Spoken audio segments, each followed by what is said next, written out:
Nancy Harwell had never begged for anything in her 19 years of life, and she was not about to start now. She stood at the wooden counter of the First Frontier Bank, her chin level, her hands folded neatly in front of her despite the fact that they were trembling.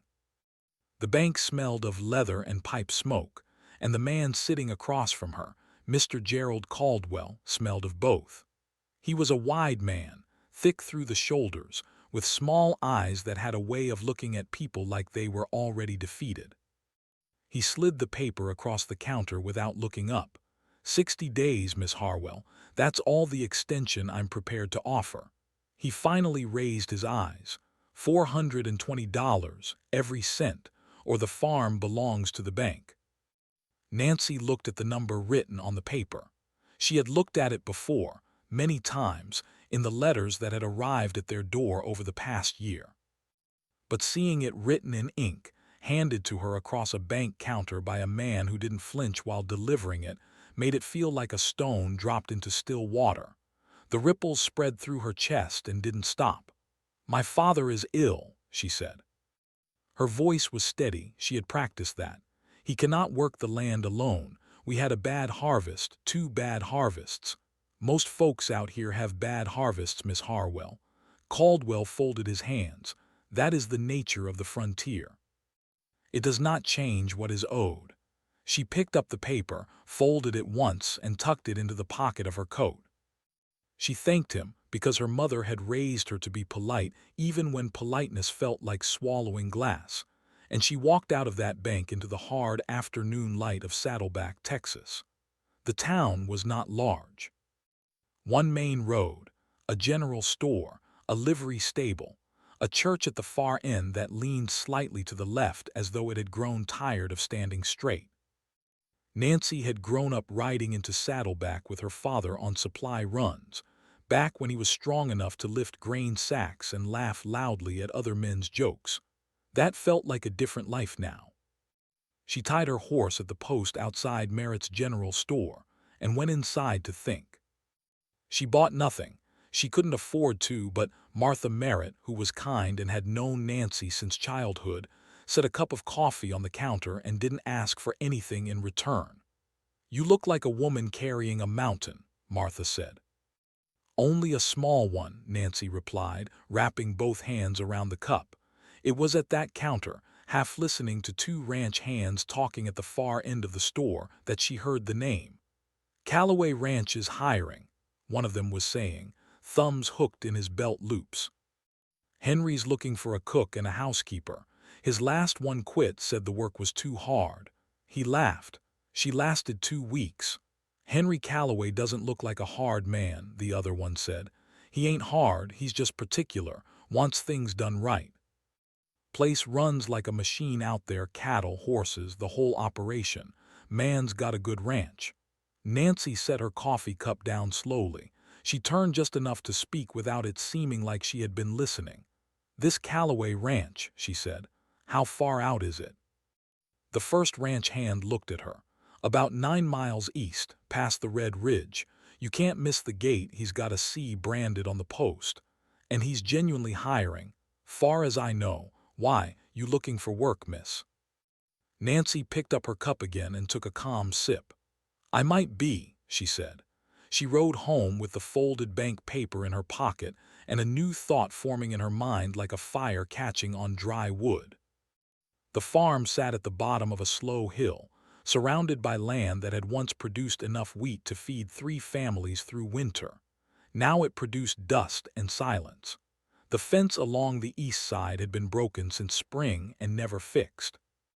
The barn roof had a hole in it that let in starlight, which would have been beautiful if it weren't a problem. Her father was sitting on the porch when she arrived. Thomas Harwell was 53 years old but looked older now. His hands, which had once been the strongest hands she had ever known, rested in his lap with the careful stillness of a man who had learned to conserve everything. "Well?" he asked. She sat down beside him and told him about the 60 days. She did not soften it. He deserved the truth more than he deserved comfort. He was quiet for a long time. A hawk circled slowly above the east pasture. "I'll find the money," Nancy said. I have a lead on a job." Her father looked at her the way he had always looked at her, like she was the most capable person he had ever met, and it both filled him with pride and broke his heart at the same time. "You shouldn't have to," he said. "No," she agreed. "But I do."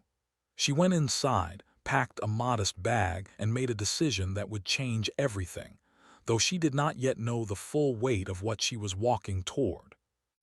The Calloway Ranch was nothing like Nancy had expected, and everything she needed it to be.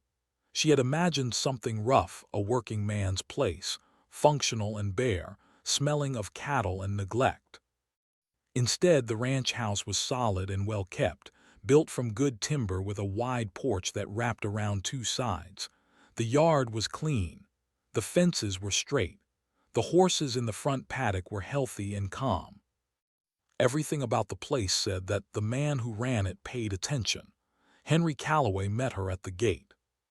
He was younger than she had pictured, perhaps 26 or 27, lean, and weathered in the way that outdoor work makes a man, with steady brown eyes and a handshake that was firm without being forceful. He did not look her up and down the way some men did. He looked directly at her face when he spoke, which she noticed immediately. "Miss Harwell," he said, "Martha Merritt sent word you'd be coming. She speaks well of you." "She's generous," Nancy said. "She's honest," Henry replied. "There's a difference. Come on, I'll show you the house." The work was real and it was hard, but Nancy had never been afraid of either. She was up before sunrise every morning, had breakfast ready before the ranch hands came in from the early rounds, kept the house in order, and by the end of the first week had reorganized the kitchen in a way that made every meal faster and cleaner to produce. Henry said nothing about it directly, but she caught him standing in the kitchen doorway one evening, looking at the reorganized shelves with something close to quiet appreciation. The ranch hands, 4 of them, older and weathered, tested her in the way that men sometimes test women who arrive in their world without asking permission. They were not cruel about it, just watchful. By the end of the second week, when she had fixed a supply ledger that had been miscounted for months and saved the ranch a significant overcharge from the grain supplier, the testing stopped. After that they were respectful, and one of them, a gray-bearded man named Cletus, started leaving the best cuts of firewood stacked by the kitchen door without being asked. It was Henry, though, who surprised her most. He did not treat her like hired help, and he did not treat her like a guest. He treated her like a person doing an important job, which turned out to be the most dignified thing anyone had offered her in a long time. He explained things without being condescending. He asked her opinion about the household accounts. On her 5th evening at the ranch, he offered to teach her proper riding technique, because he had quietly noticed that her horse favored her left side on turns. "You're compensating for him," Henry said, watching her circle the paddock. "Loosen your right rein just slightly, let him find his own balance." She did. The horse moved smoother instantly. "You're good at seeing what's off," she said, slowing to a stop beside him. Henry looked at the horizon with a small, thoughtful expression. "I had a good teacher," he said. Then he walked back toward the barn and said nothing more about it. The evenings were when they truly talked. After supper, when the ranch hands had retired and the work of the day had settled, Henry would sit on the porch with a cup of coffee, and Nancy found herself sitting across from him more nights than not. They talked about cattle prices and crop rotations and the particular loneliness of frontier life. Henry was not a man who spoke carelessly. Every word he used seemed chosen, and Nancy matched him in that way. Their conversations had a quality of honesty that she had not experienced with many people. It was on one of those evenings, 10 days into her time at the ranch, that Henry told her about his father. He did not use the name at first. He spoke carefully, looking into his coffee cup like it held the right words somewhere at the bottom. "I left home 6 years ago," he said. "My father is a banker in Saddleback, a successful one by most measures. But I watched him take a family's land, people I knew, good people, using a debt that I later found out had been inflated by fraudulent fees buried in the paperwork. Legal enough on the surface, wrong all the way through. He paused. I couldn't stay after that, couldn't put my name next to his. Nancy felt the blood leave her face slowly, like water draining from a bowl. She said nothing. She kept her expression still through sheer force of will, the same way she had kept her voice steady in that bank, because every word Henry had just spoken was the exact shape of her family's story. These people, she said carefully, the family he took the land from. Never knew their full name, Henry said quietly. I was young. I just knew it was wrong. He looked up at her then, and something shifted in his expression, a flicker of recognition, a shadow of a question forming behind his eyes. He looked at her the way a man looks when a piece of a puzzle moves unexpectedly. Miss Harwell, he said slowly, where exactly is your father's farm? The fire crackled between them. The night pressed close. And Nancy realized, with a cold and certain clarity, that the storm she had been outrunning had just arrived at the porch. Nancy told him everything. She did not plan to. She had spent 10 days carefully guarding her name, her reason for being there, the fragile plan she had built around proximity and hope. But sitting on that porch, with Henry's honest eyes waiting and the weight of her father's 60 days pressing down like a boot on her chest, the careful walls she had built simply gave way. She told him about the debt, about the fraudulent fees she had never understood but had always felt were wrong, about her father's illness, the broken fence, the barn roof with its hole that let in starlight, about Mr. Gerald Caldwell sliding that paper across the counter without flinching, about 42 days remaining on a clock that did not care about any of it. Henry listened without interrupting.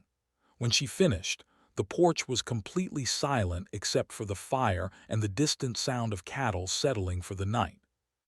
Then he stood up, went inside, and came back carrying a locked tin box. He set it on the table between them, produced a small key from his vest pocket, and opened it. Inside was a collection of documents, folded and worn at the edges from handling, the kind of papers a man returns to often, turning them over in his mind without yet knowing what to do with them. I have been building this for 3 years, Henry said. Statements from 2 former bank clerks, a letter from a land attorney in Austin who confirmed the fee structure my father used was fraudulent under territorial law, records of 4 families who lost property the same way. He looked at her steadily. I never acted because I had no one willing to stand beside me in front of the sheriff. A son accusing his father alone looks like a family quarrel. It gets buried. Nancy looked at the documents. Then she looked at him. I'll stand beside you, she said. They rode into Saddleback the following morning before Gerald Caldwell opened his bank. Sheriff Amos Reed was an old man who had been honest his entire career precisely because he was too stubborn to be anything else. Nancy had seen him briefly on her first day in town, a quiet, straight-backed figure outside the general store, and had registered him the way you register something solid in an uncertain landscape. Henry trusted him. That was enough. They laid the documents on the sheriff's desk, and Henry spoke clearly and without anger, the way a man speaks when he has been rehearsing the truth for years and is finally ready to deliver it. Sheriff Reed read every page. He asked 3 questions. He reached for his hat. I'll need both of you present, he said. This gets done in the open. Gerald Caldwell was standing outside his bank when they arrived, and he saw his son first. The expression that crossed his face moved through several emotions quickly: surprise, confusion, then a cold and calculating anger that settled like a mask. He looked at Nancy second, and something shifted behind his eyes as the recognition landed. You brought the debtor's daughter to my door, he said to Henry, his voice low and controlled. I raised you better than this. You raised me well enough to know the difference, Henry replied. What followed was not dramatic in the way that stories sometimes make these moments. There was no shouting, no drawn weapon, no theatrical collapse. Gerald Caldwell was a man who had built his power on paperwork, and it was paperwork that undid him, quietly, publicly, and completely. Sheriff Reed read the relevant findings aloud on the street in front of a gathering of townspeople. The fraudulent fee structure was confirmed. The debt against the Harwell farm was declared unlawfully inflated and legally void. Gerald Caldwell was escorted to the sheriff's office. His face, as he passed his son, held an expression that was almost worse than anger. It was the look of a man who understood, for the first time, that he had lost something that money could never have purchased. Henry watched him go without satisfaction and without regret, just with the quiet resolution of a man who had finally done what he should have done years earlier. Thomas Harwell wept when Nancy rode home and told him. He tried to hide it, turning his face toward the east pasture, but his shoulders gave him away. Nancy sat beside him and did not pretend she hadn't noticed, because he deserved to be seen in that moment as much as any other.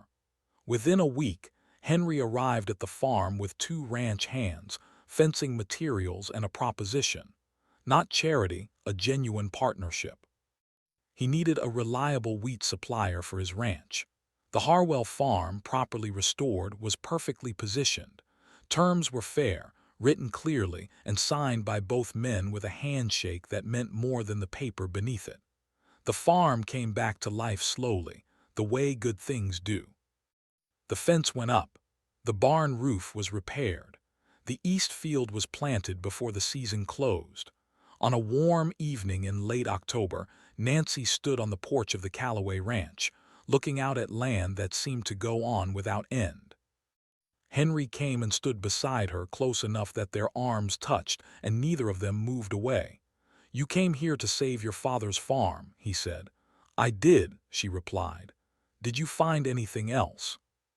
Nancy looked at the open sky, at the last light spreading gold across the ridge, at the life she had built with her own hands from the wreckage of desperation. She thought about what it meant to arrive somewhere broken and leave standing. "Everything," she said quietly.